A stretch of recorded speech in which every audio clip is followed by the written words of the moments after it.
Tersangka pembunuhan gadis penjual gorengan di Kabupaten Padang Pariaman berhasil ditangkap pada Kamis sore. Sebelum ditangkap, keberadaan pelaku terlihat warga memasuki sebuah rumah kosong di kawasan Pasar Gelombang.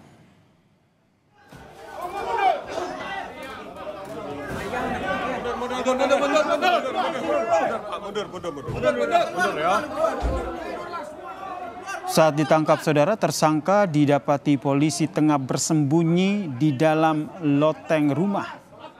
Polisi terpaksa merusak satu papan tripleks plafon untuk menurunkan tersangka dari persembunyiannya. Penangkapan ini saudara berlangsung dramatis karena massa emosi ingin menghakimi pelaku. Polisi terpaksa melepaskan tembakan ke udara untuk menyelamatkan tersangka dari amukan massa.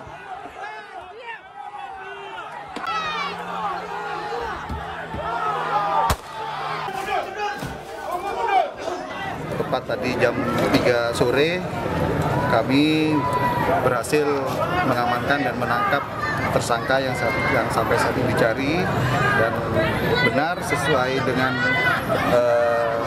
pelaku, sesuai dengan identitas dan gambar yang kami miliki dengan saksi-saksi yang ada.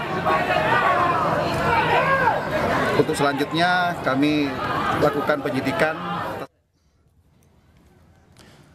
Sebelum akhirnya diringkus, saudara, penangkapan tersangka berawal dari kecurigaan warga akan pergerakan di dalam sebuah rumah kosong di kawasan Jorong, Pasar Gelombang.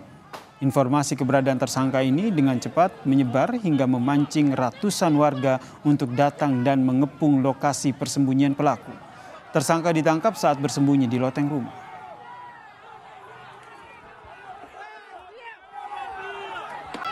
Ada teman kita duduk nongkrong sini dua. Coba minta kunci rumah ini, kita geledah rumah ini. Tahun kita buka, rumah ini terkunci dalam. Sudah terkunci dalam, kita buka. Ada kelihatan jejak kaki lari. Jangan sebentar inilah. Jadi kita panggil warga, terus kita gerbek rumah ini. Ternyata memang betul dari dalam. Dan untuk mengetahui lebih lanjut perkembangan kasus ini, kami sudah terhubung dengan AKBP Ahmad Faisal Amir, Kapolres Padang Pariaman. Selamat malam, Pak. Mas Yasir, selamat malam, pemirsa Kompas Malam. Ya, Pak Faisal, ini bisa diceritakan awal dari kronologi penangkapan tersangka ini seperti apa? Terima kasih, Mas Yasir.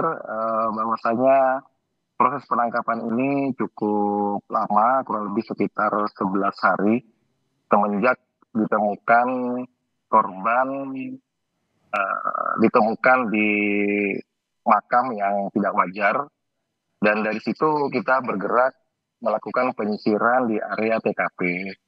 Namun berdasarkan informasi bahwasanya pelaku yang diduga salah satu dari 4 saksi yang kita periksa tidak kunjung hadir. Dari situ kita bisa melakukan penyelidikan dengan mencari, kemudian mengamankan rumah dari pelaku tersebut.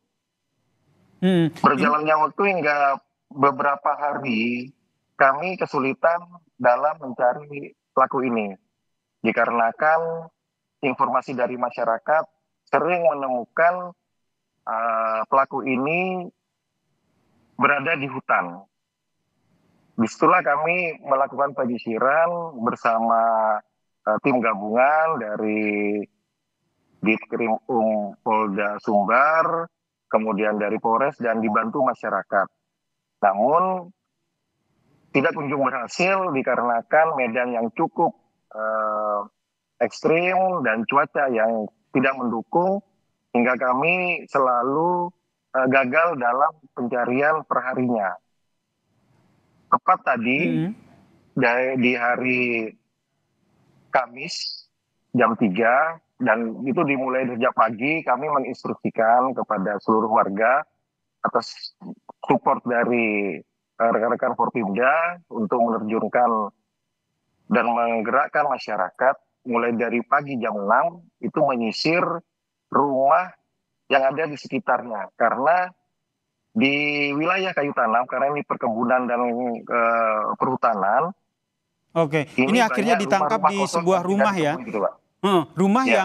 yang dijadikan tempat persembunyian ini rumah siapa, Pak? Rumah ini sudah lama tidak ditinggali Oke, dan rumah kosong begitu ya? kami masih menginventarisir pemilik rumah yang diduga ini memang sudah lama, Mbak, Mas, untuk ditinggali. Jadi banyak di area situ, banyak pondok dan banyak rumah yang memang kosong gitu.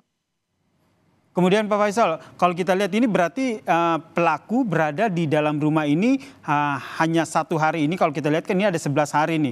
Berarti setelah berpindah-pindah, berada di hutan begitu, sehingga akhirnya bersembunyi di dalam rumah kosong ini, baru akhirnya ditangkap oleh pihak kepolisian.